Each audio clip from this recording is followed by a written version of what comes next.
ஒரு கண்ட குறிக்கோளை பாய்ச்சி குறி வச்சு தாக்குறது ஏவுங்கடா. சார் என்ன பண்றீங்க? கேக்குறேன்ல, யார் நீ? நாசமா போயிருவீங்கடா.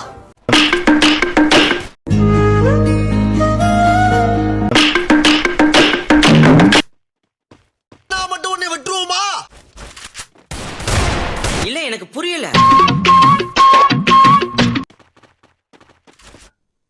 உன்னை அடிக்கிறது 5 நிமிஷம் கிடையாது, 110 கிலோ வெயிட் தூக்குற அந்த லாரன்ஸ் உன்னை அடிக்கிறது பெருசு கிடையாது. ஐயோ போச்சே. என்னடா லுக்கு? அது ஃபர்ஸ்ட் உருப்படும் நீங்க நினைக்கிறீங்க. மறக்காம சர்ப்ரைஸ் பண்ணுங்க.